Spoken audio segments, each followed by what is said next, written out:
Thank you, everyone. Can you hear me okay here? Good, okay. Very good morning, and thank you for your flexibility with a slight change in timing for this press conference. My name is Peter Lawson, and I'm an Assistant Chief Constable here with Lancashire Constabulary. I'm joined to my left by Detective Superintendent Becky Smith. Becky is the Senior Investigating Officer, SIO, in the investigation to find Nicola Bulley. I want to thank you for making the effort to come here this morning so that we could give you an update on our investigation to find Nicola. She and her family remain foremost in our thoughts and our priorities in the investigation. Some of what Becky and I will say today has already been made public and has been widely reported, but I'm acutely aware that there continues to be extensive media interest, commentary, speculation and indeed some criticism of our police investigation. Therefore, to try and address some of that, we will take you through in some detail, more than would normally be the case with an investigation, what exactly we've done over the last 19 days and continue to do.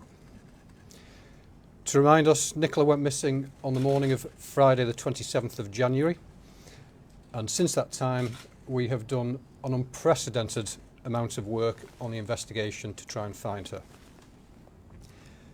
The sole focus of that work is to find Nicola, to bring her home to her family and give them the answers they so desperately need. The investigation has involved a dedicated team of more than 40 detectives. They've been looking through hundreds of hours of CCTV, dashcam footage, speaking to numerous witnesses, carrying out digital inquiries and examining literally hundreds of pieces of information submitted by the public. And I would like to thank the public for all of their assistance throughout this investigation. There are also dozens of other officers and staff who have helped in the investigation, searchers and reassurance for the local community in St Michael's. We've involved a range of specialists, both locally, regionally and nationally.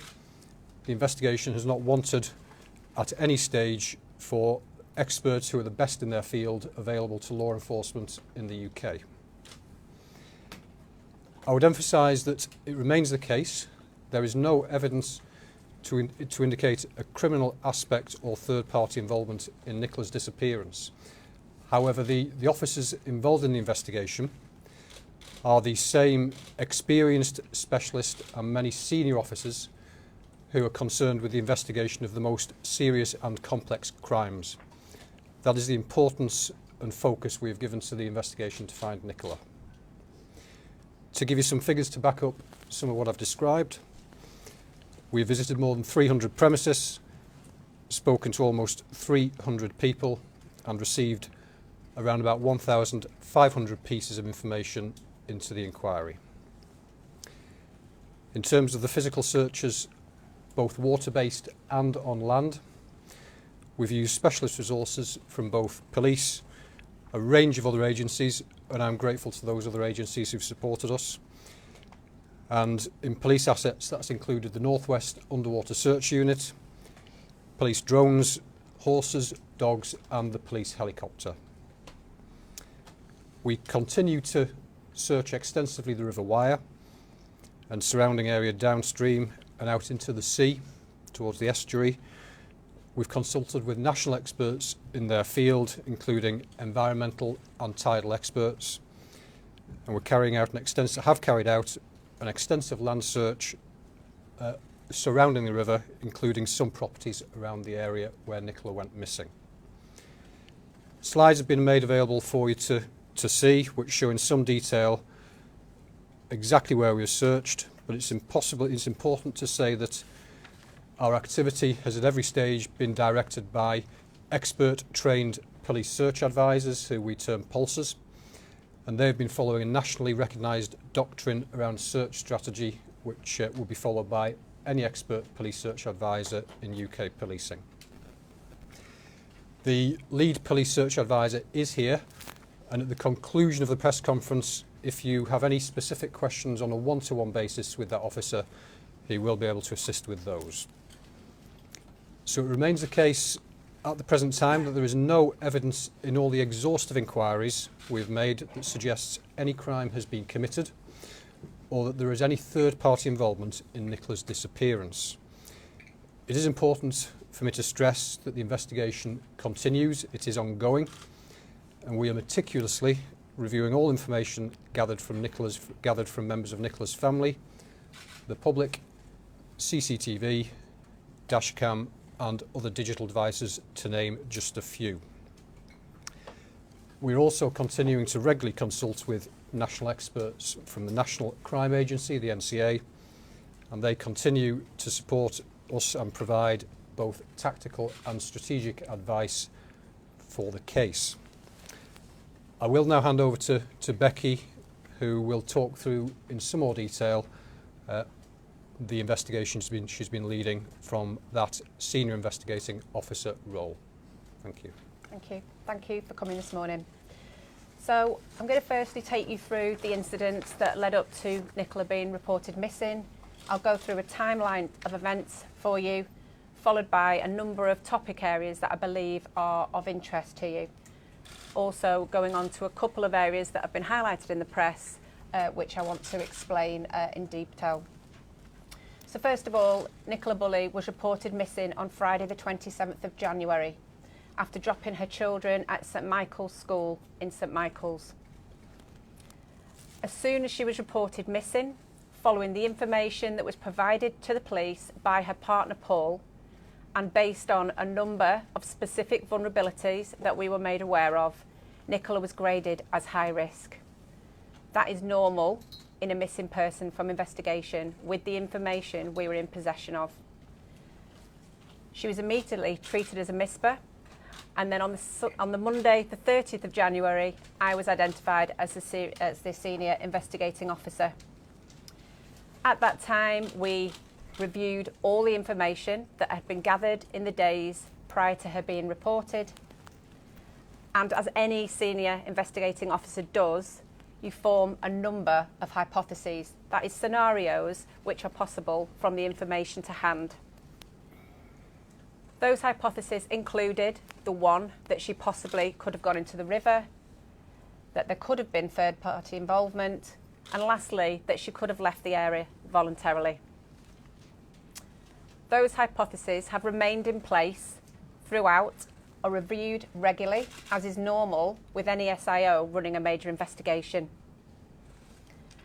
At the initial stages, based on the information I received, I made it clear that it was my working hypothesis at that time, based with all the facts, that the main hypothesis I was working on at that time was that Nicola had gone in the river.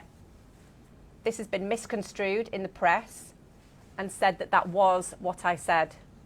I said that was my main working hypothesis at that time, and that remains my main working hypothesis.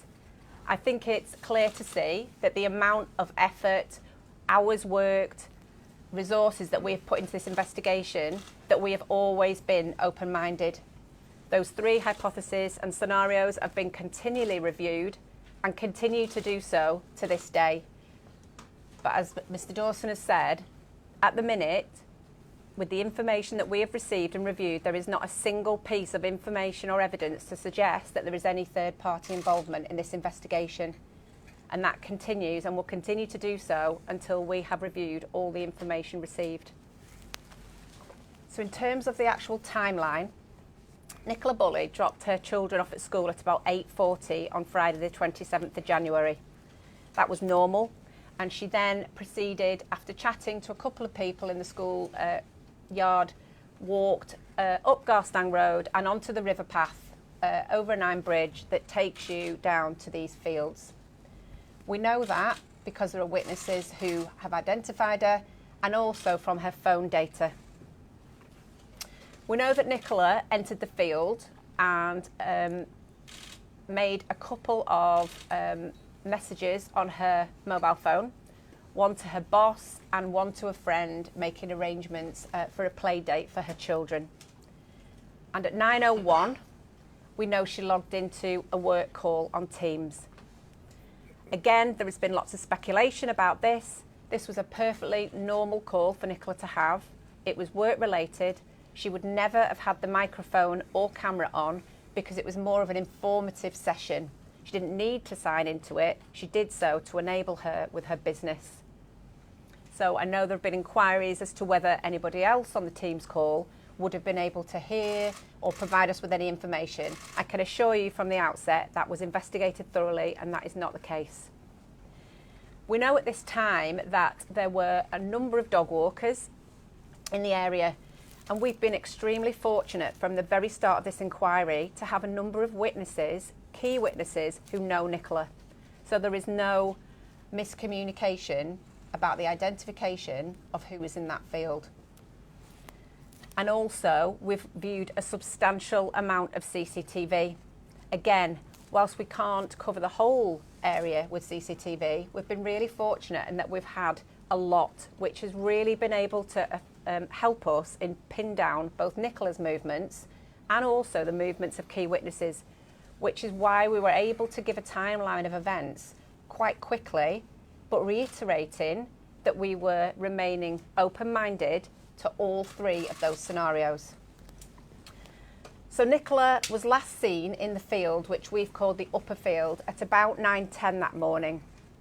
At that time, everything seemed normal. She was walking her dog Willow, who was off the lead. And again, a number of issues and inconsistencies have been raised in relation to Willow and her harness. It was really normal for Willow not to have her harness on. They never kept the harness on when they were in that field. The harness would be taken off Willow when they entered the field and would only be put back on when they were ready to leave the field. So at approximately 9:10, a witness that knows her had the last sighting, and that was at the upper field. And when I say an approximate time, it is that, but we are basing that on obviously the times that we can say that witness left the field. So I'm quite confident it is around that time. We then know from digital data that at some time around 9:20, we believe that Nicola's handset had moved towards the bench area. Again, there have been questions raised about her phone, whether that would have been in her possession when whatever happened has happened. But again, I'd just like to point out that it's really normal for Nicola, when in a Teams call, to be holding her phone out in front of her, listening to it. And we can say from a witness that knows her that morning, that is what she was doing. So that would explain why she doesn't have her phone in her pocket, as I know a number of people have raised.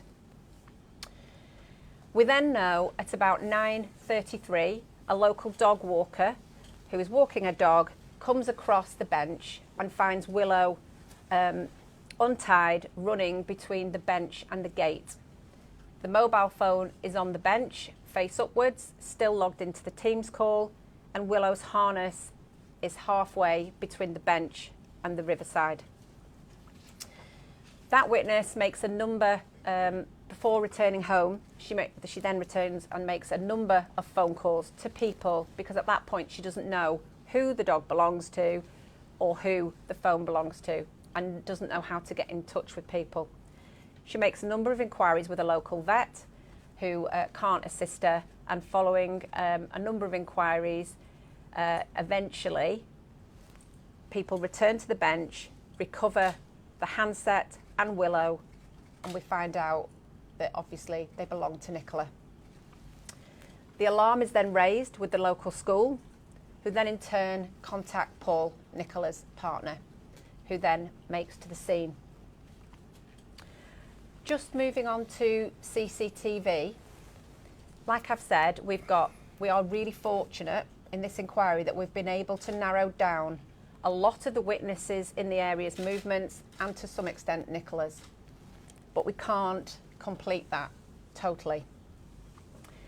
The area at the top of the field, Rowan Water, has CCTV that covers the gate that enters the field and the front of the site. That is working. The site managers have been cooperating with us and so supportive of this investigation at every stage. And we can say that Nicola has not entered that area or left.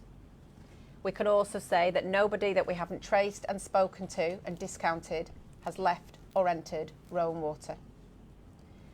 The second point on CCTV is allotment lane. Again, we've been really, really fortunate, despite it being such a rural area, that we've got numerous sites of CCTV on that road. And that is why we can be confident that Nicola has not gone down that road. Unfortunately, the main entrance and exit to the fields is via the river path, as we refer to it. And that river path goes back to Garstang Road. You can fork off slightly, which takes you at the back of the Grapes pub, which would bring you back onto the main road. But again, that is covered by CCTV, and we know she hasn't left via that entrance. So talking about the river path, this has always been, and we've made this really clear in previous briefings and bulletins, that this has been our focus. And to do this, because of the lack of CCTV on the main road, we've had to appeal numerous times for motorists and cyclists in the area to send us through any potential clips of dashcam. And our intention is to review every one of those, however small they might be, to make sure that on none of those Nicola is seen. At this stage, none of that dashcam has indicated that Nicola is there. However, I'd just like to point out we are still reviewing those pieces of information. What I can say, which we've established only yesterday, was that if Nicola had left out of the river path and turned right, she has not reached the Great Pub. And we can say that because we have CCTV covering both sides of that pavement. So moving on to Nicola's phone, I've talked to you about the discrepancies that have been flagged up with the Teams call, whether she would have had that in front of her, whether she would have had that in a pocket. And we can say with confidence that Nicola that morning, whilst logged into her Teams call, had the phone out in front of her listening to that call. We have, of course, like you would in any major inquiry, done an exhaustive amount of work with that phone. We have digital media experts doing everything we can with that, and that has enabled us to help us with her movements in the field, corroborated by the witness accounts. Moving on to the Fitbit, as I know this has been of interest. Unfortunately, despite many technicians and specialists looking at this, there is no further information that we can gain from that because it hadn't been synced for a number of days. Just in relation to digital inquiries, there is further work that we are doing on Nicola's social media accounts this morning. The family are totally aware of this, but this work that we're doing might show Nicola as being online. I want to make this really clear. We have control of this phone. This will be the police that is doing these inquiries, and that nobody needs to be concerned or to contact the incident room in relation to this. Moving back to my original explanation of the scenarios that were under consideration, I've expressed before the hypotheses have been continually reviewed based on the information that is known to the inquiry team and the inquiry team only. Whilst other people may speculate and spread rumours, there is no evidence whatsoever or information, and there has been a vast amount reviewed, I can assure you, in the last almost 3 weeks to suggest any third-party involvement or Nicola leaving that field. However, this is an ongoing inquiry. We've got a large dedicated team, and as you can imagine, vast amount of information, some relevant and some not, coming in on a daily basis. So whilst my main working line of inquiry at the moment is that Nicola, based on the information known to me from the incident and of Nicola herself and the information and vulnerabilities that have been given to us by her family, that is my main working hypothesis at this time. That does not mean that we aren't continuing to investigate every single line of inquiry, because I can assure you we are. And we, as much as everybody else in this country, wants to find out what's happened to Nicola to be able to give her 2 children the answers they deserve. So in terms of persistent myths that keep being referred to in the press, the derelict house, which is across the other side of the river, that has been searched 3 times with the permission of the owner, and Nicola is not in there. The red van, we're really, really grateful to members of the public for ringing into the inquiry. We wouldn't have got this far without everybody's help. But I think it's also really obvious that we are being inundated with false information, accusations and rumours, which is distracting us from our work. The red van has been reported that it was in the area on the morning of the 27th, like many other hundreds of cars that morning.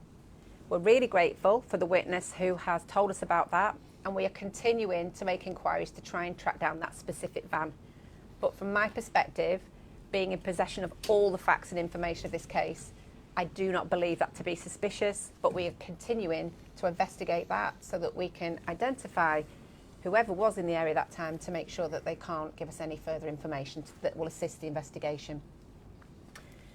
There's also been mention of a number of fishermen that have been seen that morning who again were described as suspicious. I myself don't find it suspicious that fishermen would be in the area of a river that morning or carrying fishing rods. But there was some suggestion that one of these males might have been looking to cover his face. We have made numerous appeals for these fishermen to come forward. We have made contact with the local angling clubs, and we have also ascertained the time of the witness passing down that road and checked the CCTV at the Grapes pub, which covers that end of Garstang Road, and we can't see any of those fishermen at that time on that day. But we are continuing to try and trace these people. Again, I would urge that they are not necessarily suspicious to me, but I'm really keen to trace them to make sure that there's no further information that they can give us that will assist. In terms of the glove that has been recovered, you'll no doubt be aware that TikTokers have been playing their own private detectives and have been in the area. A glove has been recovered that is not believed to be relevant to the investigation. It is not Nicola's, but we have got that in our possession. Lastly, there has been some mention of CCTV specifically at the caravan sites that hasn't been working and that's suspicious itself. That is not the case. We have been helped and assisted beyond all belief by the caravan owners in this. The whole community wants to find Nicola and wants to give the family the answers that they deserve. Lastly, the family, and they are the most important part of this. And all this speculation and rumour is affecting them. They've got a loving daughter, sister, partner and mother who is missing, and that is my priority and the priority of the investigation team, and always has, and we can't be detracted from that. I have met the family on a number of occasions and will continue to do so, and they are kept through regularly updated throughout with our progress. There are dedicated family liaison officers who speak daily to the family, and only yesterday spent a significant amount of time with Paul. I can assure you that this investigation has been thoroughly investigated, no differently than any other major investigation from the outset, and that my absolute priority is to do everything we can to provide the answers to Nicola's 2 daughters who need to know where their mummy is. And whilst we have shared information today about specific individual vulnerabilities specific to this case and Nicola, I would ask you to respect the family's privacy in respect of those things. Thank you. Thank you, Becky. As I mentioned, we've shared more detail in this conference than would normally be the case, but intend that by doing so, both in terms of the scale of the investigation and the resources and the intensity of it, and something around Nicola's vulnerabilities, that we're able to counter some of the, and I won't be clear, but ill-informed speculation and conjecture that has at times distracted the investigation from what ought to have been its priorities. It has been a distraction. That is potentially damaging to the investigation, the community of St Michael's, and most importantly, Nicola's family. However, we've had incredible support from the public and continue to have a dedicated investigation team working on this inquiry, and we will continue to be as transparent as we possibly can be. You must appreciate, though, that when we do come forward, what we bring forward must be factual too. Anybody with relevant information can submit it through the Major Incident Public Portal, the MIP, the link to which is available on the Lancashire Police website. So thank you, and both Becky and I are happy to take some questions. Guys, if your hands up, try and continue to turn into the side, please. Hi there, Detective Superintendent. Can you just give us a bit more information about what Nikki's partner told you about her vulnerabilities, and why was it that you had to then identify her as high risk? And also, this is the 20th day that Nicola Bulley has been missing.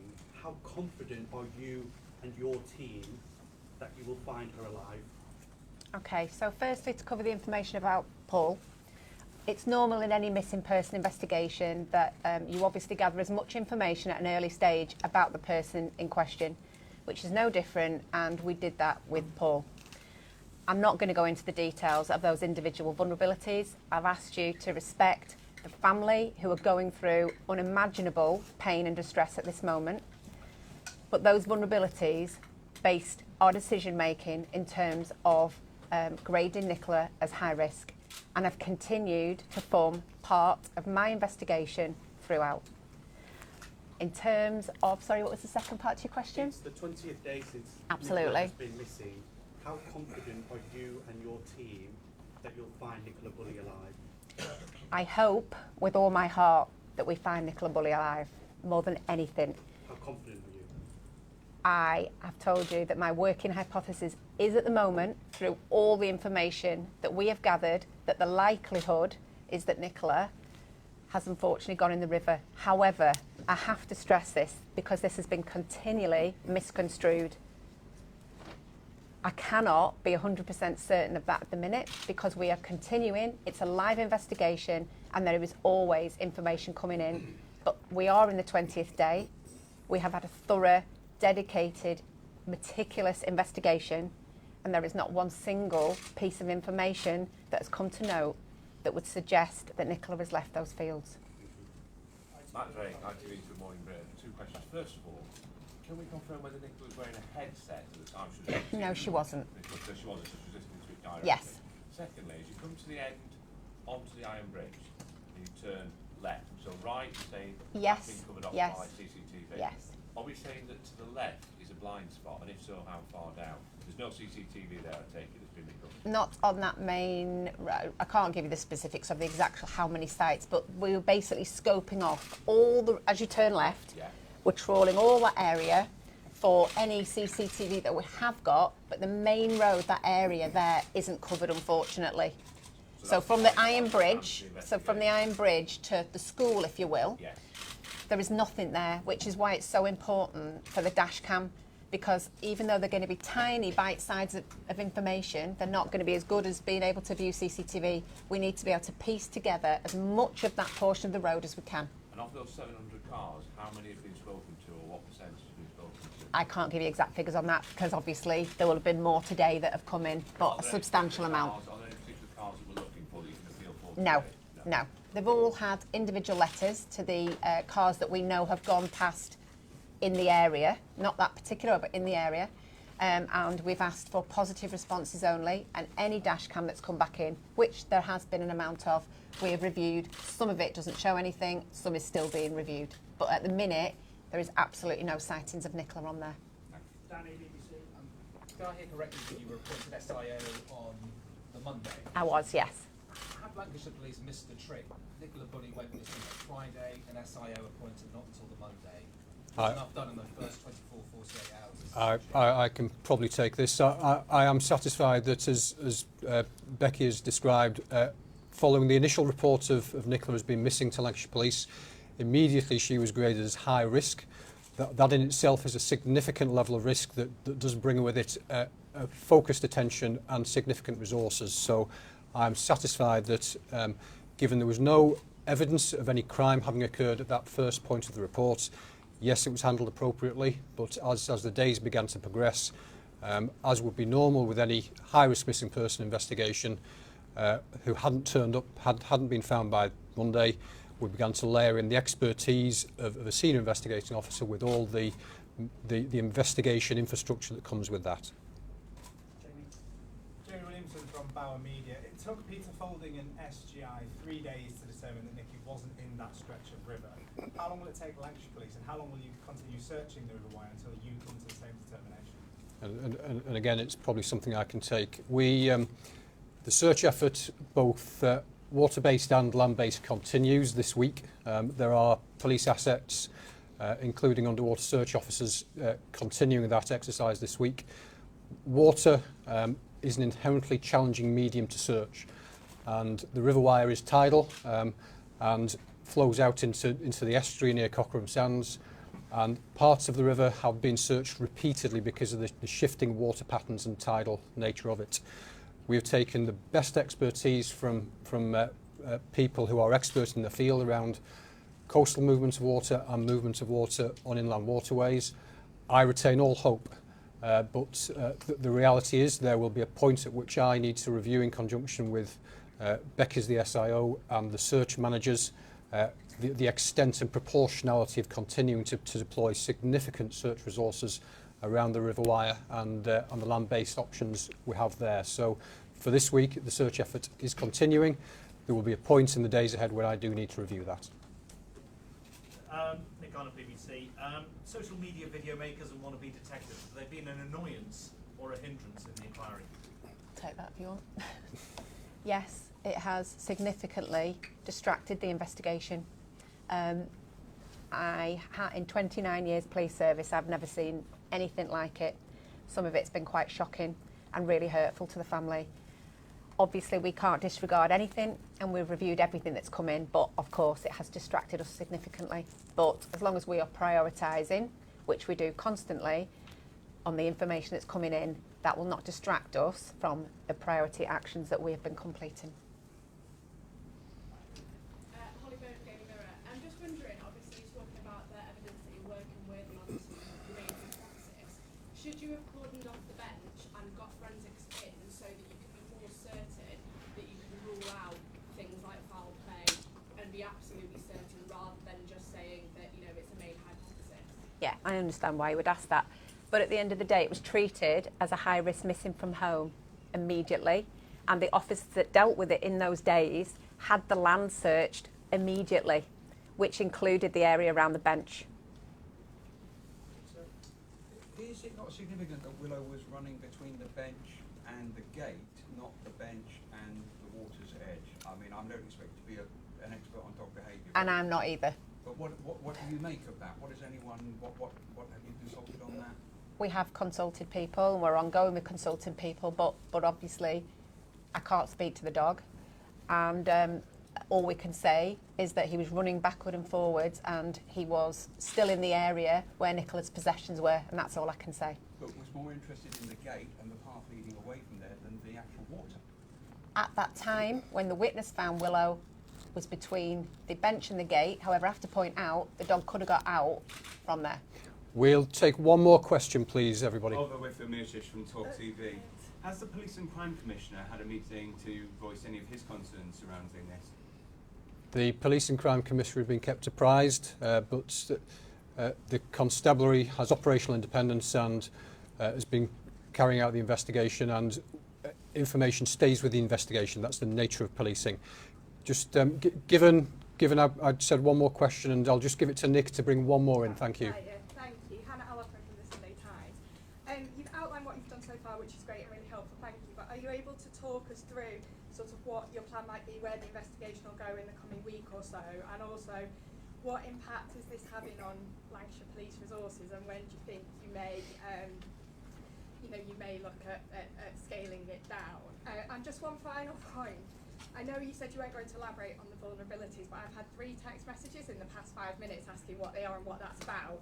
So if we want to sort of dial down the speculation, might it make sense to make that clear? I'll take most of that, I think. I think in terms of the The scale of the investigation, it is continuing. That will be kept under review, but it is at as much of a peak of resourcing and intensity as it has been. Both the search and the investigation side will remain under review, but we are a significant size force. Where necessary, we've drawn officers and expertise in from across the force. Our business as usual, policing communities of Lancashire has remained unaffected by this. We've sought support nationally, and we can draw on mutual aid from other police forces and regions if we need to. We will keep it under review. Becky is an experienced senior investigating officer and will continue to follow the evidence, the facts objectively as any SIO would do. In terms of the vulnerabilities, I feel we've said as much as we can about that. It is personal, private information known to the investigation, but foremost in our thoughts, in addition to the integrity of the investigation, is the privacy of Nicola's family.